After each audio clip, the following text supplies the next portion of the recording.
Hi, my name is Brandt. How are you? Please don't interrupt. Okay, so today I'm checking out Pluribus, Season 1, Episode 5. Sorry to be curt with you, but we've got to get into it. I'm always concerned when I start recording one of these where it's like, what if I just have nothing to say this time? What if I'm just sitting here for 45 minutes and I have nothing to say? I also have a little bit of a cough, so my voice might not be as pleasant as it usually is. First and foremost, I heard you all loud and clear. Carol is actually Turkish. A small detail that I missed in all of the previous episodes where Carol kept walking around saying, I am Turkish, I am Turkish. Just kidding. The guy from Paraguay misheard her as saying that she is Turkish because her last name is Sturka. Sturka. Makes sense. Maybe had she not said, Yo soy Carol Sturka, I am Carol Sturka, maybe she could have said, Me llamo es Carol Sturka, my name is, and maybe that would have resulted in less of a mishearing. So I rewatched the episode, of course. I think one of the things that really perked up Paraguay guy's ears is when Carol called him back that final time because she got angry at him. I think something clicked in his brain where he's like, oh, the collective doesn't get angry. That's interesting. I mentioned 2 videos ago that they're doing like a blue color theme with the set design. And at the time, I was primarily associating it with Zosha. But as I paid more close attention to it last episode, that's not strictly the case. There's like blue in every shot of last episode. It's all over the place. Carol is wearing blue. Zosha is wearing blue. Everything in Zosha's room is blue. Her bed dressing is blue. The straw in her strawberry milk is blue. The nurse scrubs are blue. The hospital hallway is blue. The bins in the pharmacy are all blue. There's little splashes of yellow, but otherwise there's a lot of blue all over the place. I'm not really sure what the significance of this is. It might even just be part of the style guide of the show. Like, let's develop an aesthetic for the show. We want it to be easily recognizable. We're going to do that with color coordination. There's going to be a lot of blues with little accent pieces here and there to allow it to really stand out and to draw your attention towards it. Remains to be seen. Whoever does the closed captioning for this show, and I know you're out there, some of the closed captions are too short. I do the closed captioning for these YouTube videos, and there are guidelines. You're not supposed to make them too short. For people who don't know, a caption that's too short is one that is shorter than 1 second or shorter than 25 characters per minute, so that way people can read it. In this case, the ones I'm talking about are all shorter than a second, for sure. Shows what you know, fuckers. It's 3/4 of a carton. Every platform has its own style guide and has its own guidelines and rules for caption styles and formatting and stuff like that, but some of these are too short. I just had to say that because it's something that it's important to me. Last episode was really hammering home the idea of the collective being all-knowing, but not. What I mean by that is we are reminded again that the collective can get information wrong. It specifically says, as you know, Helen loved cotton candy. And then Larry immediately goes on to go, oh, that's right. You weren't there. You didn't know that. We have to assume that it was right about how Helen felt about cotton candy, but it immediately disproved itself with assuming that Carol knew this. And that is the second instance in the show we have of the collective just being confidently wrong. Maybe not by a lot, but by enough.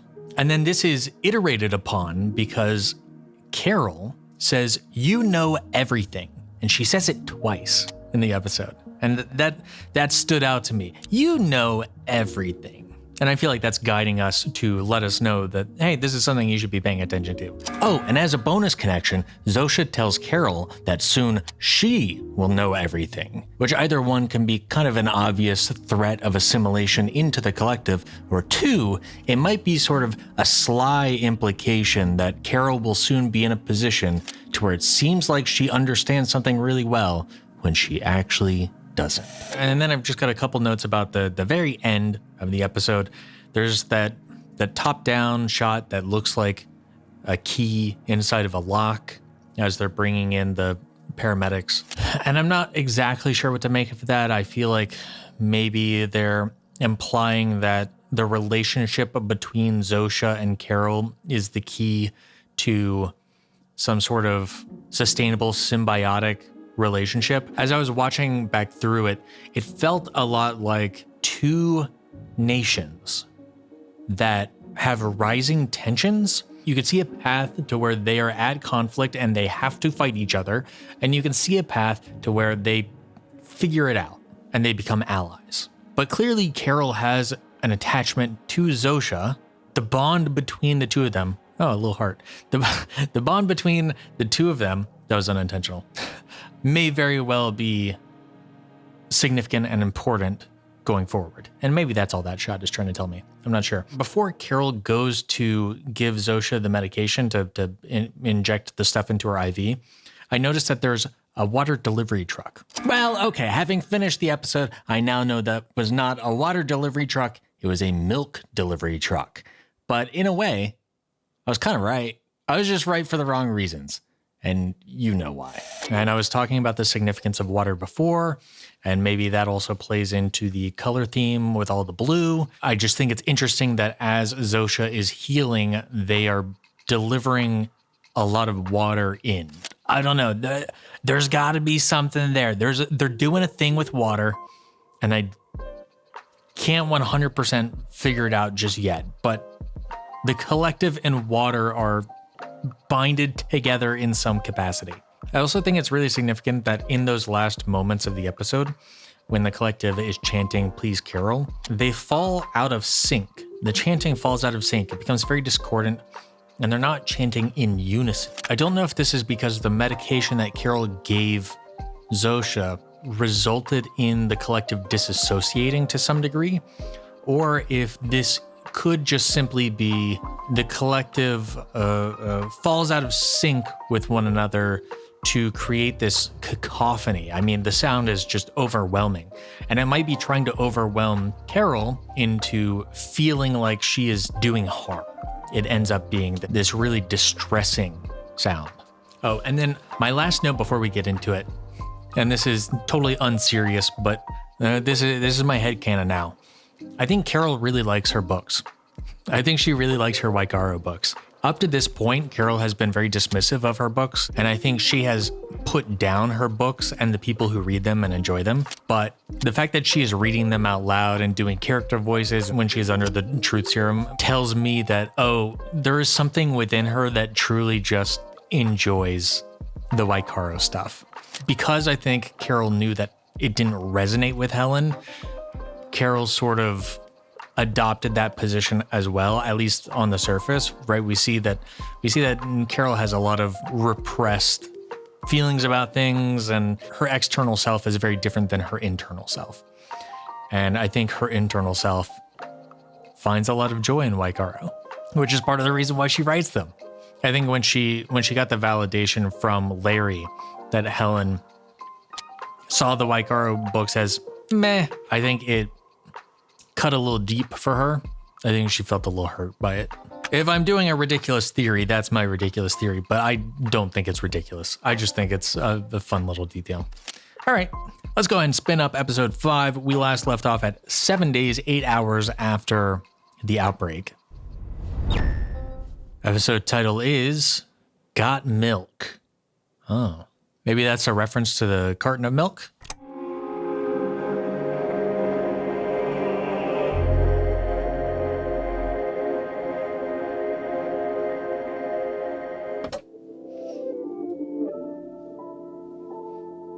Apple TV. Also, I should note that at this point, I think the season finale has already aired. I'm still unspoiled. Thank you for being on your best behavior in the comments, everybody. I also took a look at the notes that she had on her whiteboard for the Wycaro series, and I saw a love potion disguised as a pirate. I wonder if some of these details are going to be brought into the narrative because the collective likes them. I have to imagine that Zosha survives, but I wonder if there will be a feeling of betrayal, like Carol took advantage of her. Look at all this blue. Oh, okay. Yeah, I mean, he's drinking milk. Zosha was drinking strawberry milk in the previous episode. Blue shirt, blue. They're really doing the blue thing, huh? Carol, if they're not answering, then it's for you. There's nobody else here. Lakshmi? You made everyone cry, and you gave your chaperone a heart attack. What is wrong with you? Are you mentally unsound? Third A little bit. all, I learned something important. Do not ever make my son cry again. If Miss Sunshine asks for my phone number again, you tell her to pound sand. Oh, a little bit of cold shoulder. You might be on your own for a little bit, Carol. I think Carol might need to find a way to ask for forgiveness. I think she very much hurt the collective's feelings. I was about to say, her arms are all messed up, and then I remembered, yeah, she's right next to a grenade that exploded. Are they just all gonna peace out? Be like, hey, Carol, you wanted us to leave you alone? We're leaving you alone for good. I think she's gonna find that her rugged individualism is only going to take her so far. Are they taking Zosha with them, or... Whoa, that's a cool time lapse. Or are they leaving Zosha here with kind of a skeleton crew to take care of her? She just woke up to an episode of Twilight Zone. It's an absolute ghost town. It's the craziest thing, but I've looked and I haven't seen anybody around. Maybe they're all asleep or something, but... well, literally, there hasn't been a soul. Presumably, they took Zosha with them. I would have expected as much. You really did it this time, Carol. Anybody here? Hello, Carol. Hey, where did This everybody... is a recording. At the tone, you can leave a message to request anything you might need. We'll do our best to provide it. An explanation would be good. Haven't changed, Carol. But after everything that's happened, we just need a little space. Carol, I think you need to confront some things about yourself.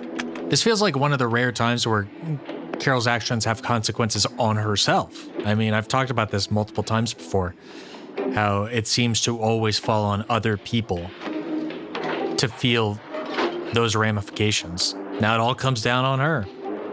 This is a cool shot. It does feel a little green screeny, but it does look cool as well.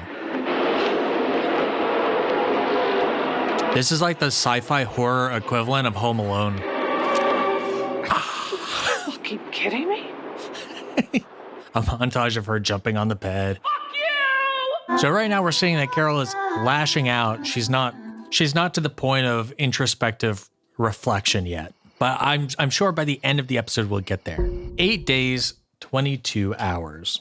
Okay, so this is about a day and a half later from where we started, but Carol did get some sleep. So let's say a day later from her being out on the roof, something like that. And as I've mentioned before, like if Carol is going to wage this war against the collective, it seems very clear to me that she needs the collective's help. And now she's left to her own devices. What can she do on her own?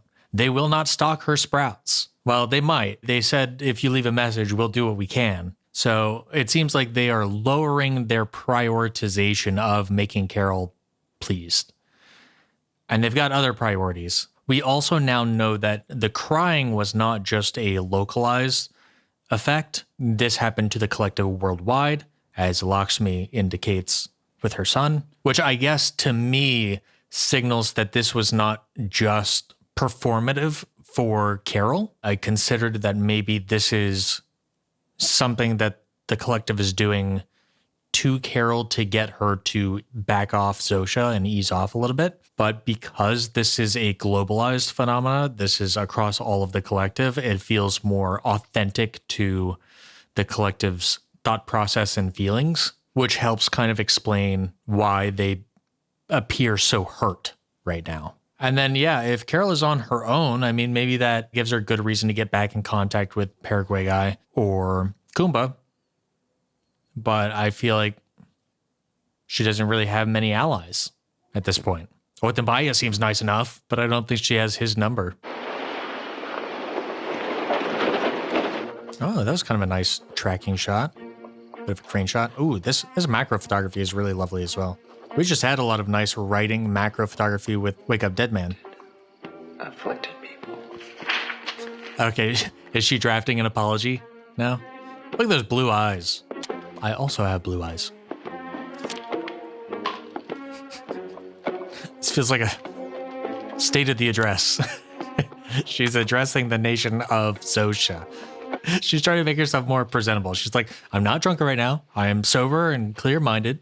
She's trying to commit it to memory so that way it seems more earnest. To my 12 fellow survivors, Oh. I'm Carol Sturka. If you're still one of us, then this message is for you. There is a way to undo this situation. How do you expect them to see this? They basically told me so themselves. Because guess what? They can't lie, which is yet another thing I've discovered. She's so proud of herself. Whatever it is, it doesn't allow them to do that. I think she has a bit of a misunderstanding here. It is not that the alien virus, which is not a virus, it's not that it doesn't allow them to lie. It's that the risk of lying is too high for the collective, which means it can lie, probably. I mean, we don't have direct evidence of it lying, but there's nothing saying that it necessarily cannot lie, that it physically cannot. It has just determined that it is a bad idea to lie. Until the survivors, the unjoined, become a big enough threat, then I presume that the others will be more willing to lie. This feels like she is bordering on declaring war, which feels very dangerous. And then after that, they completely abandoned the city I live in, leaving me here all alone, which says to me, I'm on the right track. Now, I guess. realize some of you think the world might be better off this way. Uh-huh. Enjoy that opinion. Okay, I will. Relish it. Please. Let's work together. Call me anytime, day or night. Good luck and Godspeed.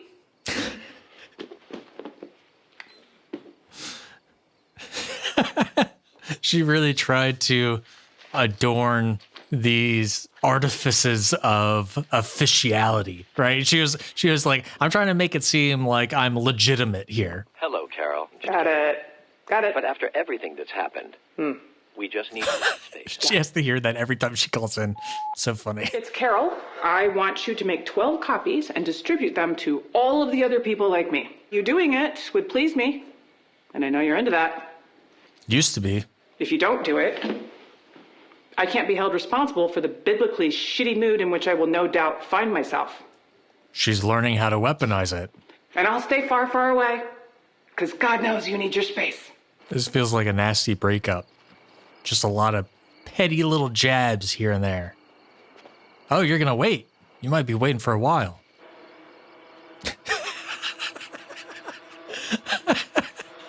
Just a little drone picked up remotely. That's really good.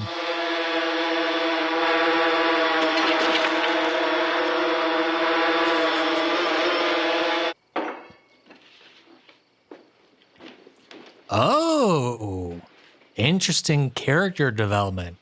She's choosing to not drink. Is she willing to let herself feel things and process things? Maybe drinking makes her feel a little bit helpless, and she would like to be less helpless. Actually, if I'm taking a second to think about it, throughout Carol's life, when she has gone through these depressive phases, when she has struggled to confront that sort of internal turmoil, I think she has always had support systems. She had a support system through Helen. She had a support system through Zosha and the collective. And now she is truly alone in a way that she's probably never felt before. I wonder if her not taking that drink is kind of the first step of the walls coming down, that wall between her internal and external self. She has so many protective barriers, from the conversion therapy shit, from just being a public figure. She's built up these barriers. And I think alcohol is one of them. And so it's nice to see her abstain from that, at least for tonight.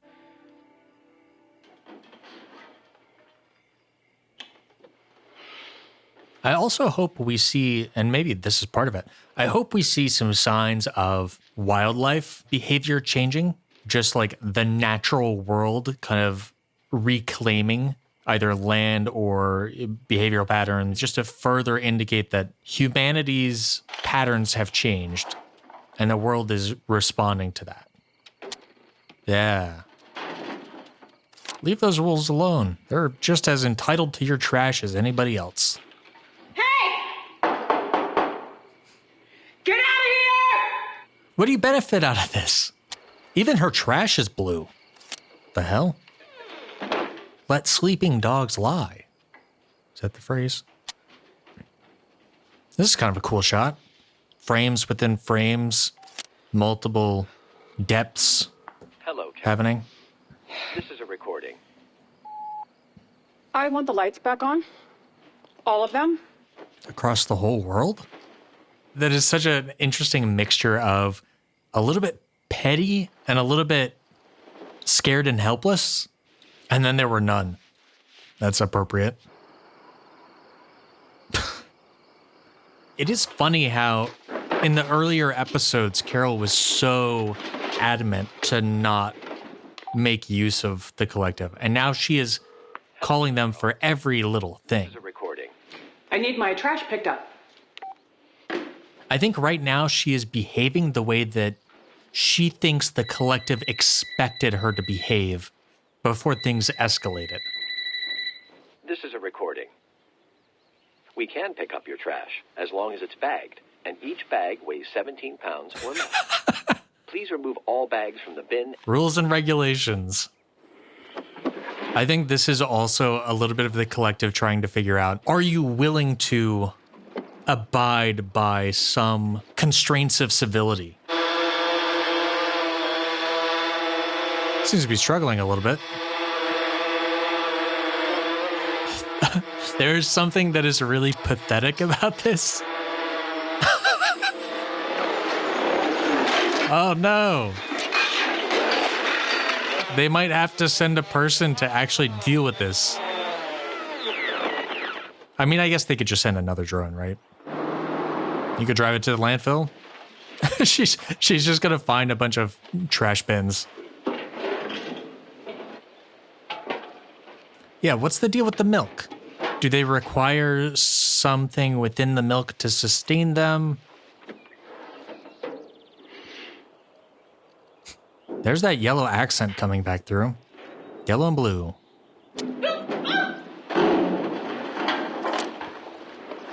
It's a really nice shot. This is kind of cool too. You motherfuckers sure love your milk.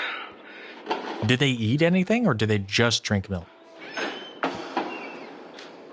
Maybe it's not even necessarily the milk itself. Maybe they altered the manufacturing process to include something that is really necessary for them. So it might not be normal milk, just an efficient means of distributing the stuff. Your secret stuff. Hello? Girl, it's probably an animal again. Yeah. Shoo! Hey! Shoo! Get out of there! Carol, be nice to crows. They remember things. They socialize. They'll remember that you're an agitator for generations. All right, send this off to the boys at the lab. Really get to the bottom of what this stuff is. Greetings, fellow survivors. Figure out whether it's acidic or Update. basic. Where I live, Albuquerque, New Mexico, they drink this like it's going out of style. She's got her own little newsletter vlog. No. It's not milk in any of them. They make this by mixing water into this white powdery stuff. I'll bet they are manufacturing this in every city in the world.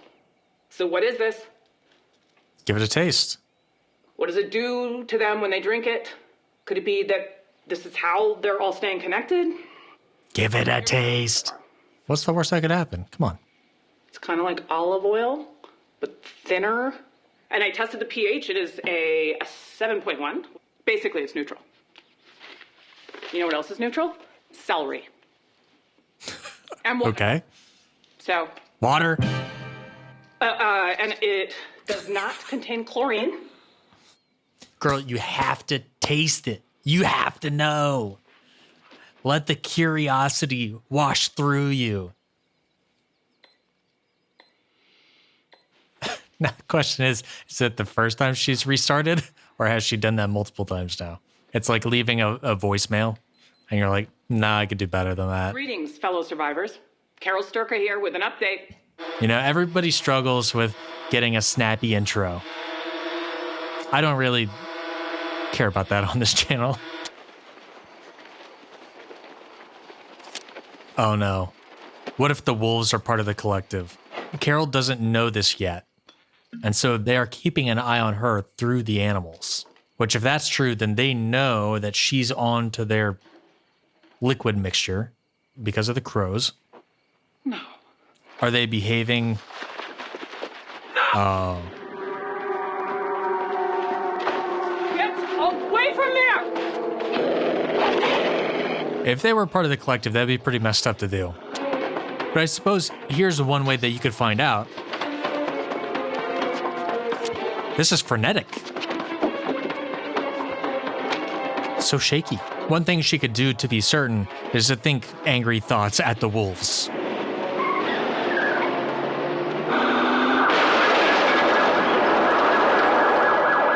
That's fun. Oh, wow. Does she stand guard overnight? They show Carol sleeping a lot. I've noticed that. It could be maybe that's a... Son of a bitch. It could be that might be part of the depression at work. No, Carol, if anything, it's better this way because you didn't harm the wolves. The collective values the lives of even the wolves. So by not harming the wolves, Son of a bitch. you've kind of stayed on their good side.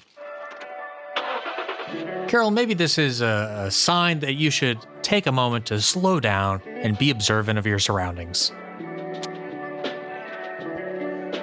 Blue and yellow.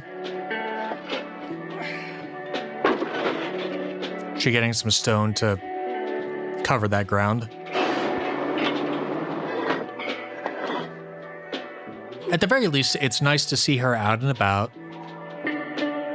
being a little bit self-reliant.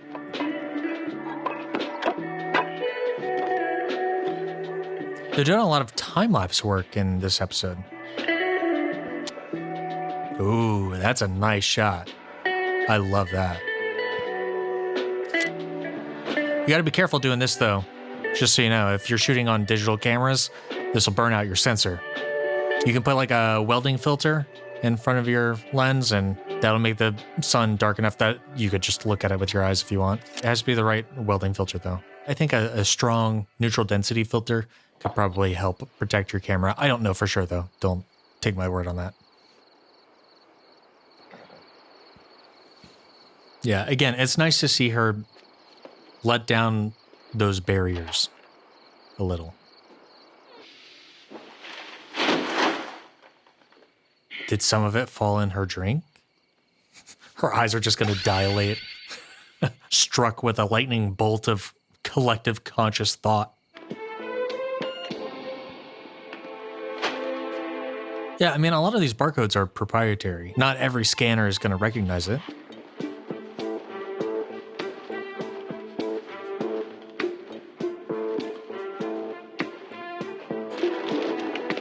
Dog food. Reminds me of Paraguay guy. And now that I'm thinking about it, there was a whole thing about, I forget her name. Xu Mei, the lady, the survivor from China. She was talking about how the collective let all of the dogs free. And she didn't want to let her dog free because she loves her dog. So now there's a whole dog thing happening. Right? They let the dogs free. Paraguay guy is eating dog food. We're looking at dog food here. There's a dog thing happening. And this is called the Western wolf, and all the wolves are trying to eat Helen, or whatever, dig up Helen at the very least. I wonder what they're trying to do here. Sorry, I just thought of bounce, bounce, do the doggy bounce. Bounce, bounce, doggy bounce. Bounce, bounce, do the doggy bounce. Bounce, bounce, doggy bounce. Bounce, bounce, do the doggy bounce.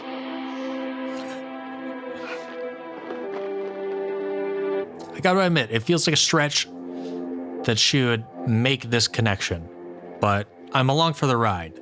I would almost more likely expect to see similar bags in a farming tools store. Yeah, some kind of agricultural store or something. A bit spooky. This is a really wide angle lens.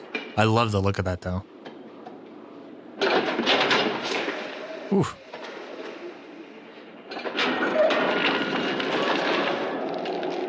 There's a lot of particulate in the air in there. You might want to wear a mask. Unless that's like condensation because it's a walk-in freezer kind of situation. But I don't think so. I think it's just dusty as hell. Those almost look like bagged bodies.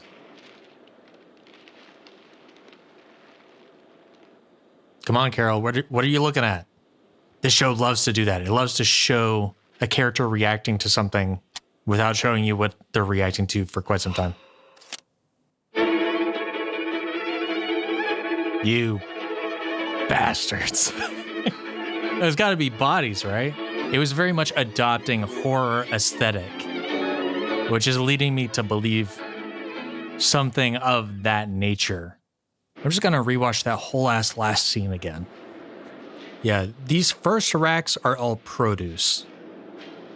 We have potatoes, watermelons, although those watermelons look gross as hell. And then we have whatever is under these white tarps and plastic bags. If they were human bodies, I would almost expect a more immediate reaction, but her eventual reaction does track. And it might be that these bodies are not intact. I could imagine if they were disassembled, limbs, it might take you a moment to process, like, what the hell am I looking at? And then once you realize, like, oh, this is just body parts and stuff, that might explain a delay, a processing delay. Interesting. I'm pretty regularly surprised by how willing the show is to being slow and quiet in a way that a lot of other shows aren't. It really lets a lot of moments breathe. This episode doubly so, right? Because there are so many fewer characters to play off of. So yeah, question is, what is in the milk? What is the solution? What is the particulate? We know that it is neutral. What else is neutral? Celery and water, which celery is mostly just water. It's just like tubes full of water, which would make sense if what Carol finds in the end of the episode is human bodies, right? Because human bodies is largely comprised of water, right? We've got a lot of water in us. So maybe they are taking these human bodies and they're grinding them up. They've got big mortars and pestles, something like that. And then you've just got human dust, a nice neutrally balanced human dust. And then you mix that in with a little bit of water, which is also neutral. And you have a delicious human dust slurry. Now, okay. Now, hear me out. I was just thinking about it for a moment. Now, hear me out. On the face of it, human dust slurry sounds like a horrific concept. And it could easily be portrayed as a villainous act. This is some third stage monster battle type revelation. The collective is eating humans, is how a newspaper headline is going to present it. Which, while technically true, it could just be in the name of efficiency. The collective may say, here is a part of the collective that has expired. We find that deeply regrettable. We would love to keep them alive as best as possible, but they have died. Instead of burying them, or instead of cremating them, they are Oh my God. And I just realized as we're going through the grocery store, they really put emphasis on those bags that say reuse, reduce, reuse, recycle, reuse. The collective says, no, like, let's sustain ourselves on that. And it sort of becomes this kind of self-sustaining loop, not too dissimilar from, let's say you have astronauts out on the ISS, they have to reuse all the water. And I mean all the water. It's difficult to get water up there. Water is heavy. So putting water on a rocket ship is expensive. That costs a lot of fuel. But humans need water. So you have to reuse it. That's the only way to make that sort of situation work. And here the collective says, yeah, we can learn from that. We'll reuse people. They may be dead, but they will soon be a part of us yet again. And in a way, they never left us. I don't know. That's a really interesting wrinkle because it is depicted so ominously, so leaning into the horror aspect of it. But knowing what we know about the collective, it can be reasoned out. It can be logicked out. It's just sort of repulsive physically because it is so dissimilar from what we are accustomed to. I guess you could look at it as like a form of cannibalism, but it's just a slightly more palatable cannibalism, I guess. So I think clearly the theme of this episode is waste management and the ways in which Carol, and consequently a large portion of humanity, interacts with waste compared to the collective. Waste is depicted as both literal trash and also people. Again, this is all under the assumption that what Carol discovers at the end is dead human bodies. And this also goes to make sense of the dog theme that I noticed earlier. So I'm not really sure exactly what to make of this, but it is something that I noticed, and I think it's pretty intentional, which is that, of course, Carol is very protective of Helen's body. She wants to scare off the wolves, and I think this is something that we would all probably relate to in a similar situation. But Carol is also very protective of her actual literal trash. When the wolves are trying to eat her trash, she scares them off. She doesn't let them just get what they can out of the trash. Who knows what situation these wolves are in? Carol is, for some reason, very protective of her trash. It's hers. There is almost a sense of ownership over it. She has the right to say how other people can utilize her trash, even though she's thrown it out. It serves no functional use to her. She wants to prevent the wolves from having it. But once she finally does try to get rid of it, she ends up going and throwing it all in a trash bin.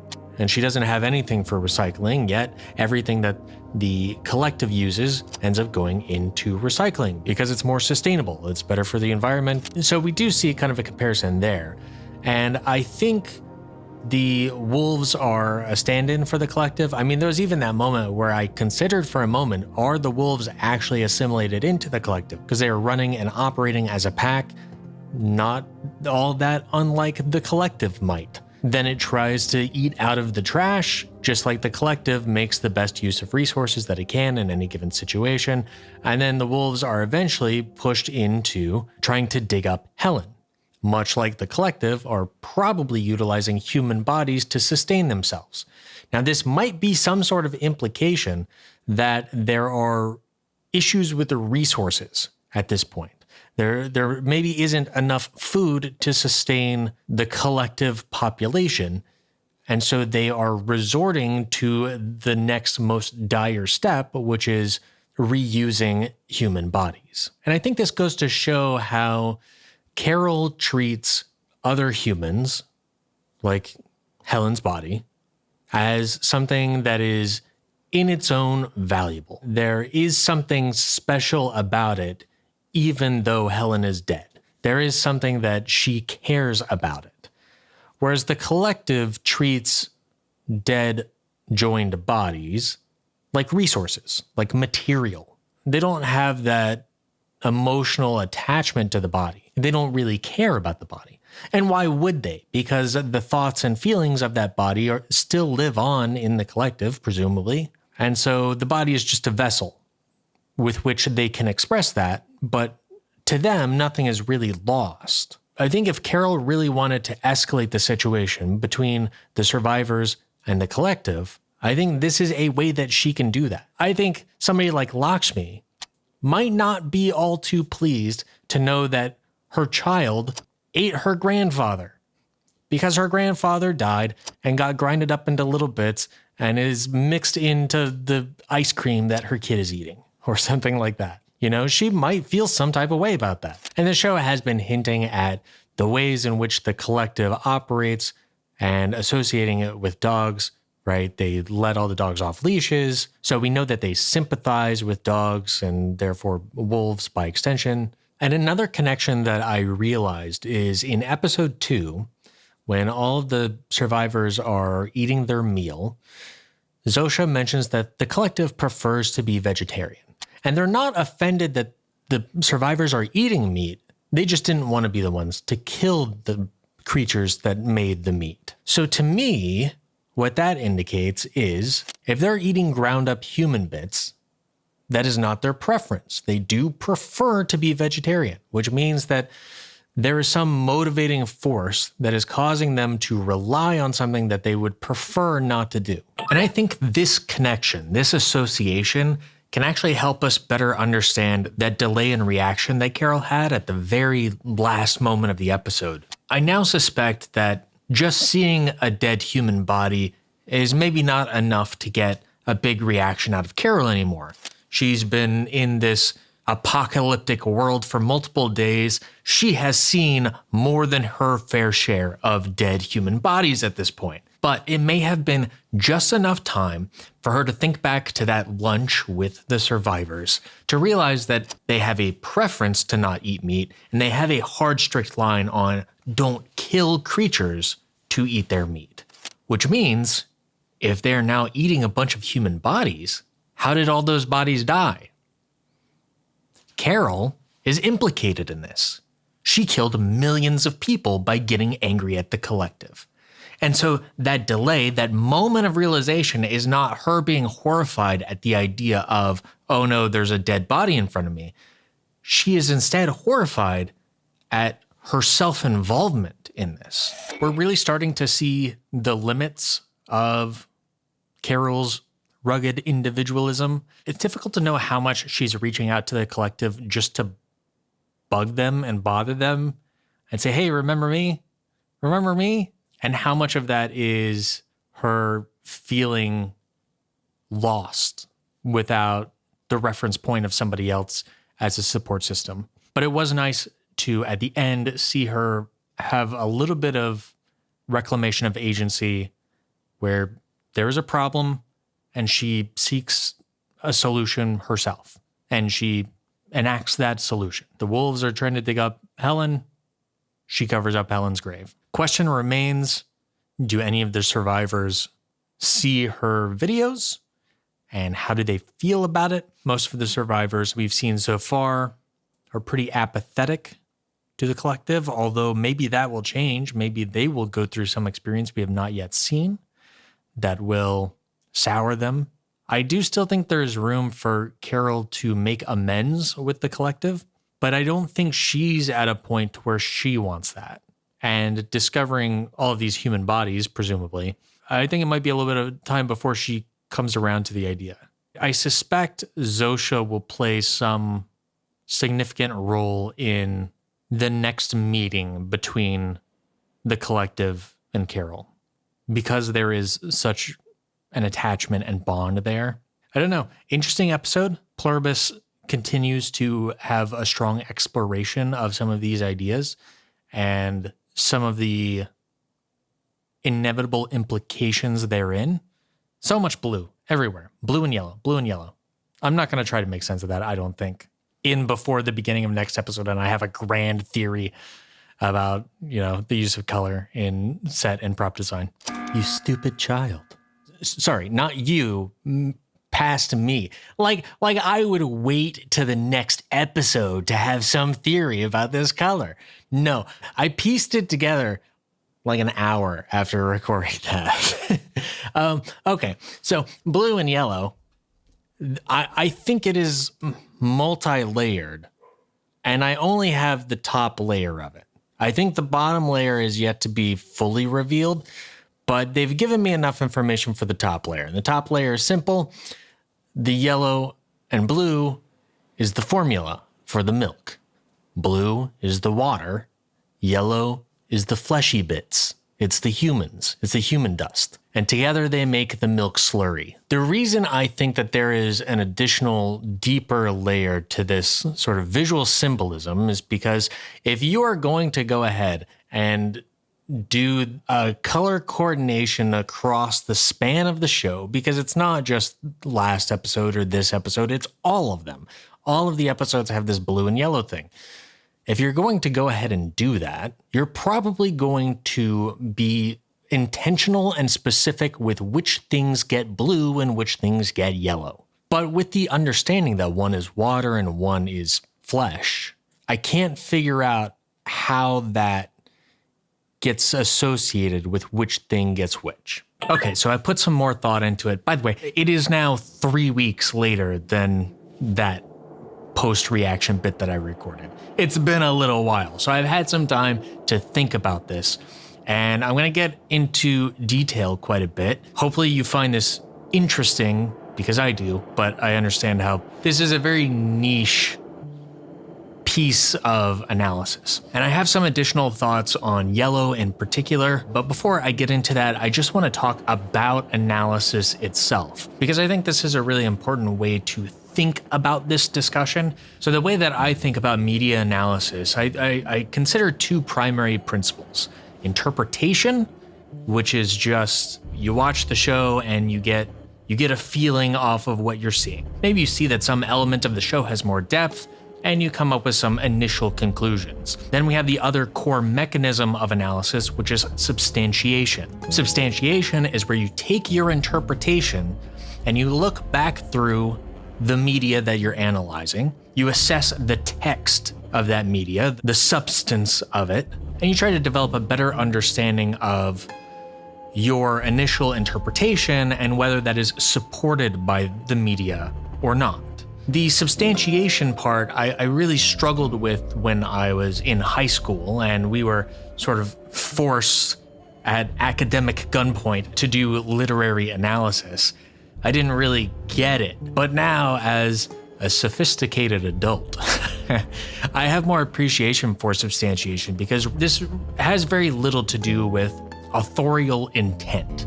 We're not trying to figure out whether or not the thing that I landed on via interpretation is correct. There is no correct.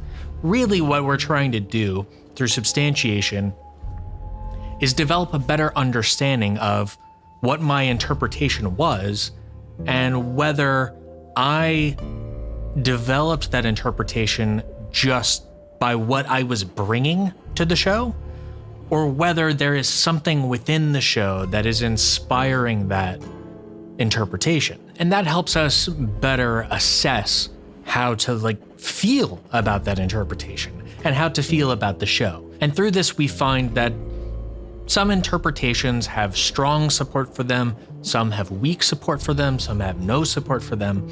And I think it's just important to do, to better understand what we're talking about here. And frankly, I wish more reaction channels spent some time on substantiation. There are a lot of reaction channels that are very vibes based. It's kind of vibes only for some folks, which is a great first step. I just want them to go a little bit further, you know? Okay, so now that we're all kind of on the same page about what I mean by media analysis, I took some notes on colors, because over these 3 weeks, I've thought about it, and the blue-yellow thing being representative of the milk formula, I went back and forth on. Is this something that's actually within the show, or is this just something that I'm coming to two revelations in the same episode? One, there is this milk formula thing and it's two major ingredients, and two, there's this blue and yellow thing, two things and two things, maybe they're the same two things. Is that a real connection, or am I just fabricating that in my mind because I'm looking for connections?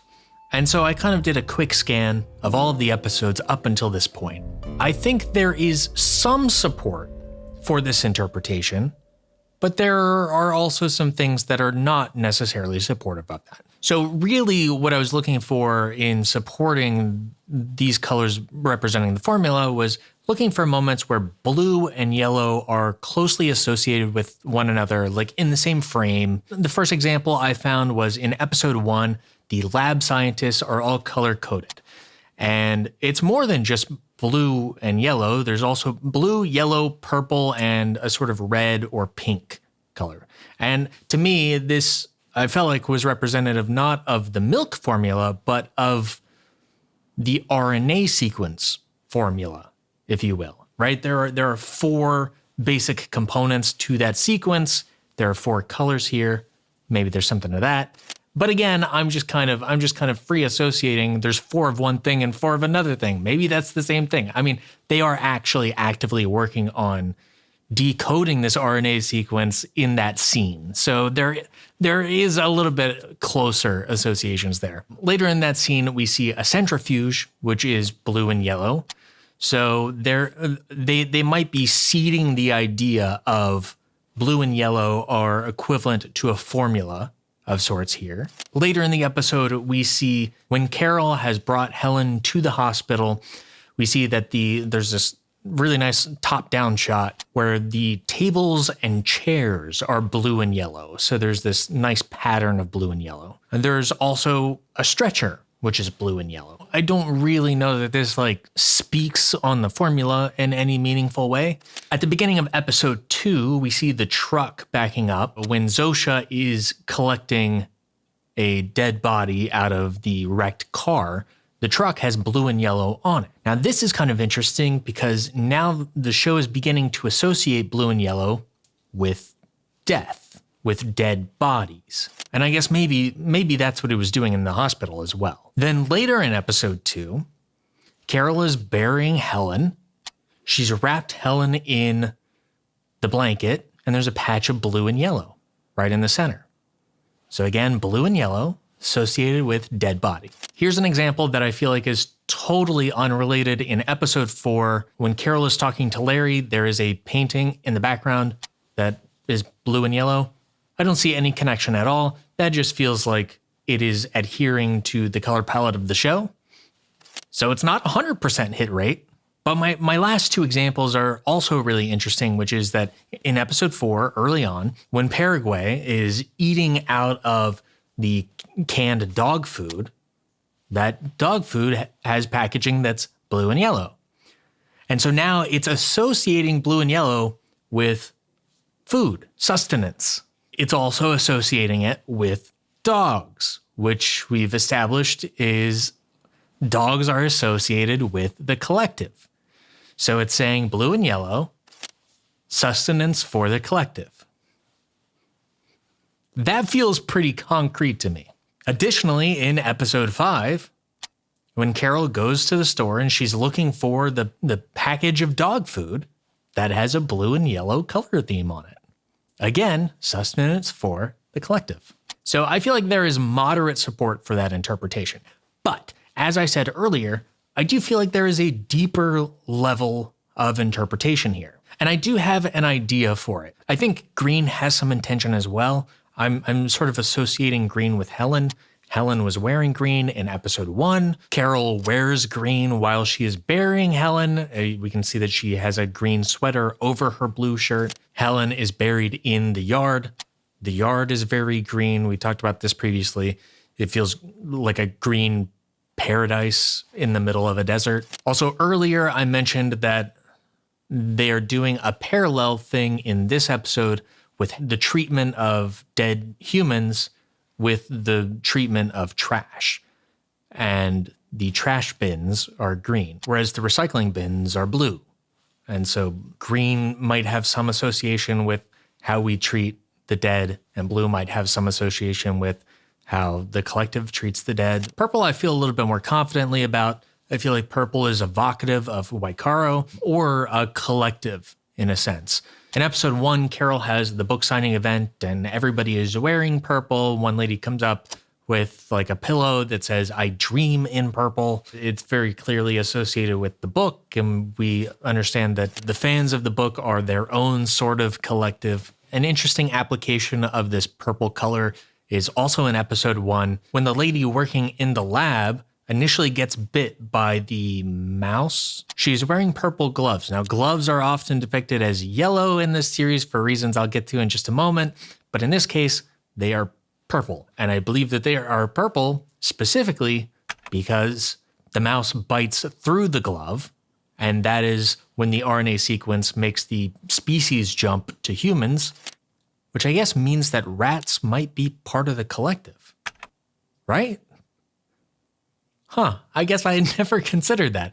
It's sort of been lingering there since episode 1. And unless, maybe not, because I remember on a board in episode 1, they mentioned something about human pathogens. So I wonder if elements of the collective were in the rat and they couldn't make the full sequence or something until it transferred to humans. I wonder if maybe that's the thing. Interesting.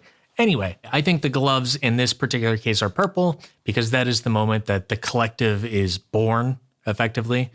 And so that is representation of a collective. Also, that lady, patient 0, she is wearing a purple headband. So that's a little bit more of like collective stuff. But also in episode 4, when Carol is under the truth serum, she is wearing a purple knit cap, which we know from her conversation with Larry earlier that is from Crazy Moira, who knits caps and is part of the Wycaro fan club. So that sort of ties back into Wycaro. And that moment also helps substantiate what I said at the beginning of the episode, where I said that I think that Carol really likes Wycaro. In that moment where we see her wearing the knit cap, she says that we're not so bad. And I think that's her telling herself that the fans of Wycaro are not so bad. It's just a nice little touch, something that kind of escaped me during that episode. And then I think blue could still be water. There might be some element of honesty or truth here, but blue is really hard for me to tack down because blue is used so much across the show, just like all over the place. It's a bit tough to find some sort of commonality and pattern there. But I did find a commonality and pattern in yellow. Now, it's not 100% hit rate, but it is pretty consistent. This is part of that substantiation. I feel really good about it because it sort of makes sense. So I think yellow is used intentionally throughout the series to represent safety or protection from harm in some capacity. And there is a slight distinction between when it is used for inanimate objects versus used for people. When it's used for people, it is typically protective via the means of deception. So let's run through some examples. We'll start with inanimate objects. Episodes 1 and 5, we see that stretchers are yellow. We're trying to protect somebody who's been harmed. In episode 2, we have ear protection, which is yellow. It's a little bit of a different shade of yellow. That's kind of a neon yellow or whatever, but yellow, ear protection, makes sense. In episode 2, there's also a helmet from the guy who's suspended from the crane. In episodes 2 and 5, Carol is wearing her yellow gloves, and she wears them a lot when she's doing manual labor. They protect her from dirt when she's digging Helen's grave, from trash when she is picking up the trash. She also wears them when she's lifting the heavy stones, so it sort of protects her from abrasions on the heavy stone. These are protective.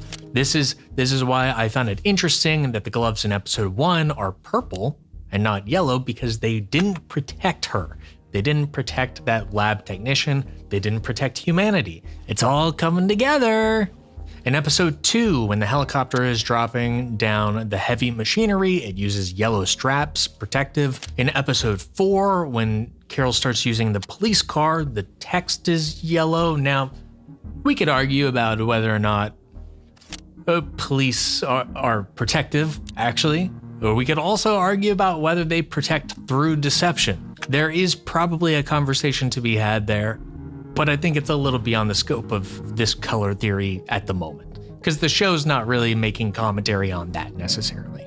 In episode 4, when the collective is working on Carol's house, they're using yellow work lights. This is a sort of safety measure. When she's in the hospital's pharmacy, there are yellow labels on everything. I mean, this is pretty common stuff, but I think it's worth noting. In episode 5, there is a very prominent yellow guardrail. I guess you would call it. I mean, the rail itself is not yellow. It's like the glass panes on a guardrail, but I still think that has a protective element to it. The school buses are, of course, yellow. This could be ancillary. They don't put much attention on it, but I think you could argue that school buses are intended to be safety measures for children, protective of children, right? In episode 5, the recycling bins have yellow lids to protect it from, weather and stuff like that. Also in episode 5, when Carol goes to scan the barcode, there is a yellow warning surrounded by blue. Also kind of an allusion to the formula, but the yellow in particular is protecting her from an error code or something like that, you could say. One of the really interesting examples of a yellow coded object is Carol's couch. Both her pillows are yellow. Her blanket is kind of orange, but in some scenes it looks a little bit more yellow. And then there's also chips on the table that are yellow. The Golden Girls box is yellow. These are all really interesting to me because earlier I mentioned how this show's really depicting Carol sleeping a lot.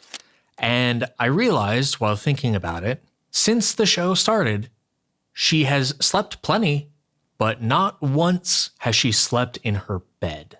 Now, she tried in this episode. She slept in the cop car. She slept on the couch. She slept on the floor. She slept in a bed when she went to go join up with the other survivors, but it was not her own bed.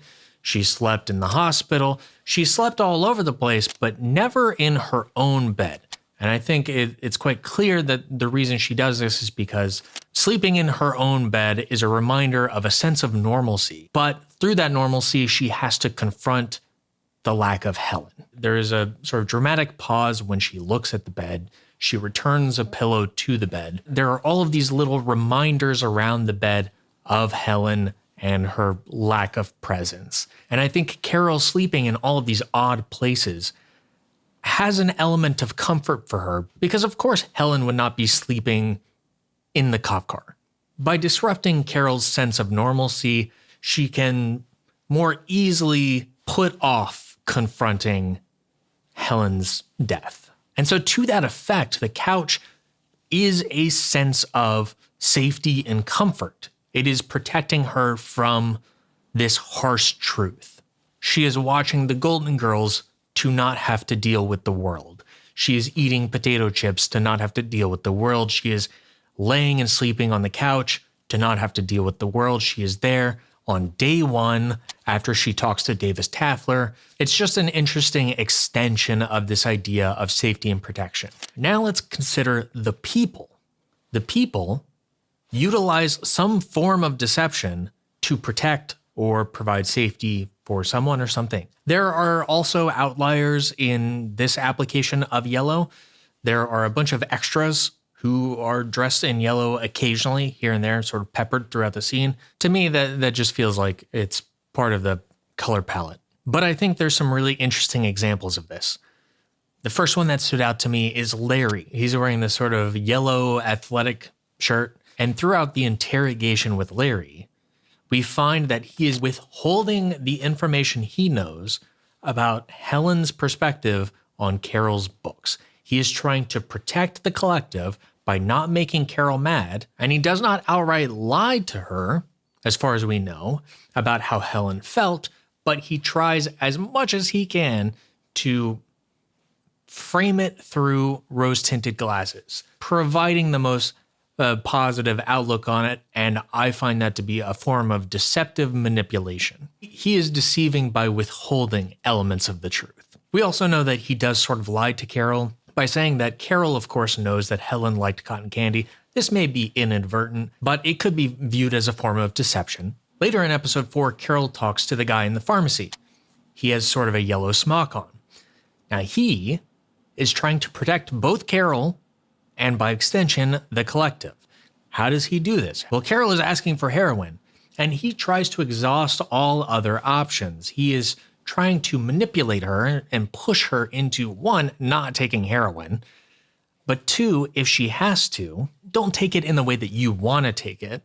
And he sort of exhausts all viable options before he relents. Ultimately, I don't think this example is very deceptive, but I do think there are elements, again, of withholding the truth. He tries whatever he can do to push her in a different direction. In episode 3, at the very end, the DHL driver, he is wearing yellow. He is trying to protect the collective by agreeing to whatever request Carol makes, even going so far as to reluctantly agreeing to give her a nuclear weapon if she wants one. He strongly prefers not to do this. And I think the deception really manifests when he says the line that we would move heaven and earth to make you happy. He is trying to placate her. This is just a protective strategy. In episode 2, Lakshmi's kid is wearing yellow.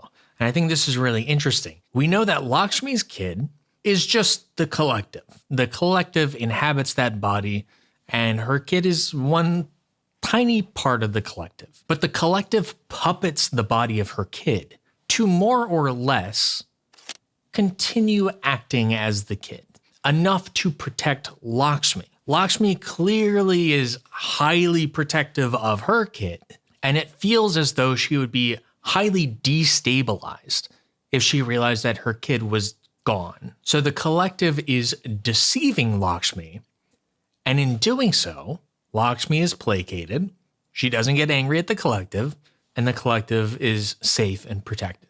I think one of the most compelling examples of this protection through deception representative imagery is Carol. In episode 1, Carol has this vibrant yellow jacket, and underneath she is wearing a blue shirt. And I wonder if this couldn't be interpreted as the blue shirt is sort of her honest core, her truth, who she is as a person, but she's adorning this yellow as her public persona. We see this when she tells the George Clooney anecdote, which is not true.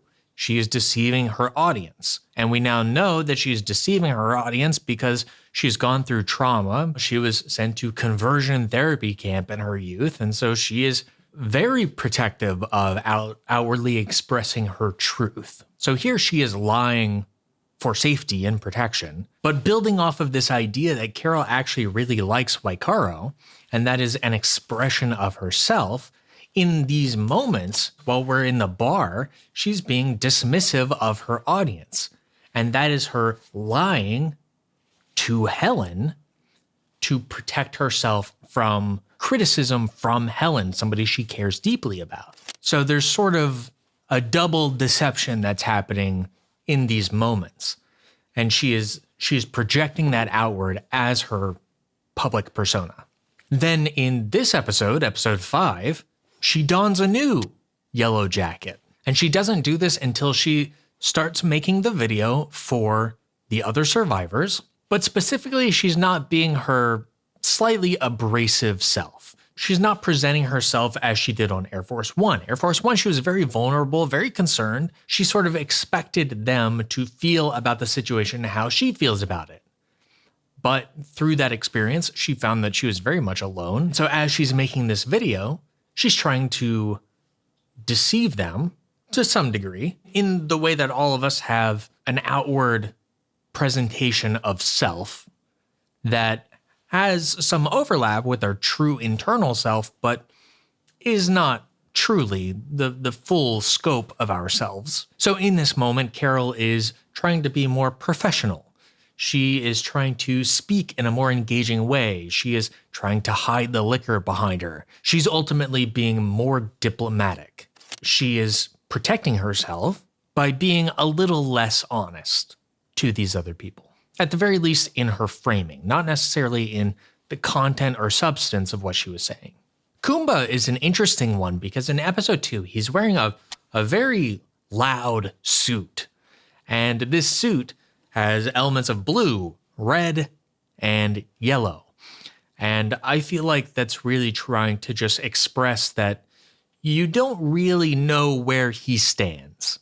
You don't really know whether he is representing truth or deception or stress and anger or, whatever red represents. He's very clearly using the collective for his own benefit, but he is also more open to what Carol has to say than a lot of the other survivors. So I think the color palette of his suit is supposed to make you feel a sense of ambiguity. And then my last example is Zosha.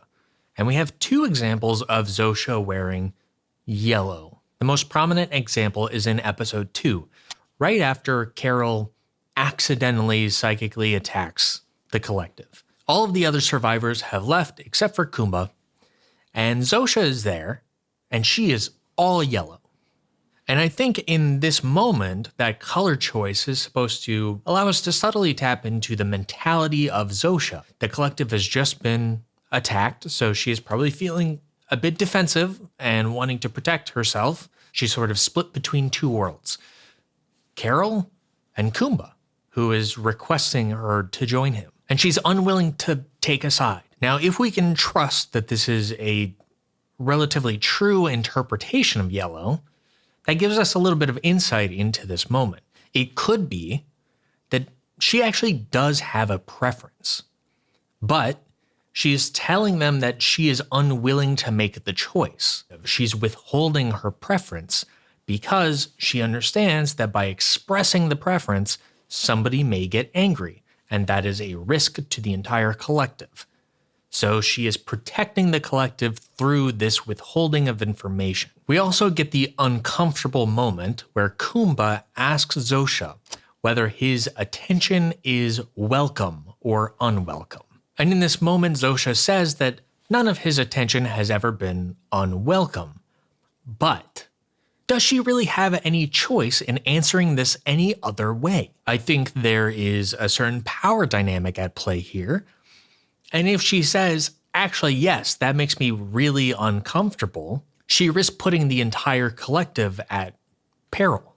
And so she may be put in a position where she must lie for her own safety. And I think many of us know that this taps into a very real risk assessment that just women have to deal with in the modern world. I guess in the past as well, the social danger in situations where women are put on the spot to assuage the advances of men. In many ways, in this moment, Zosha feels like she is held captive. So she is doing what she can to provide just enough information to get through the scenario with her safety and the collective's safety intact. And there's one last example of Zosha wearing yellow, and it's quite interesting because I don't really know what to make of it yet, and it's in the next episode, episode 3. In fact, it's the very first scene where I started to pick up on the use of blue throughout this show. Zosha is wearing a dress that is blue and yellow. And even by the end of the episode, she has a wardrobe change, and she's wearing another outfit with blue and yellow, although it's a little bit more subdued and subtle. What I'm suspecting is that in this moment, she is still feeling defensive, and she needs to protect herself against Carol, because Carol has demonstrated that she can put the whole collective at risk and has done so multiple times at that point. But the blue, perhaps as a sense of truth or honesty, is emerging because unlike Kumba, Carol is not trying to exploit the collective. She holds the collective at arm's length. She is standoffish. But up to this point, she's been pretty honest about how she feels about the collective. So I wonder if this is just an exploration of Zosha trying to find the balance of, do I need to be on guard around Carol or not? Can I be honest with Carol or not? She's a little unsure herself, but at the very least, she's not on full defense mode like she was with Kumba and Carol together. Okay, I think that's it. It's a lot of conversation about color and the application of color. This is a show that I feel like warrants that sort of level of attention. I don't know. Does any of this make sense? I hope so, because I hope so. But I do find it really fascinating to think about, because I do feel that there are patterns here to make sense of it. It's just all of it is so implied that it is difficult to have a sense of certainty. But I do think I'm tapping into something. Surely there is something here. But I think that's going to be it for me this time. Thank you for watching. I appreciate you. I appreciate your time. If you haven't seen it yet, I recently published a reaction to Wake Up Dead Man, which I think was pretty good. If you haven't seen that, go watch the movie and then come back and watch the reaction. I think it's pretty good, but I am also biased. So talk to you later. Love you. Bye. No parasocial.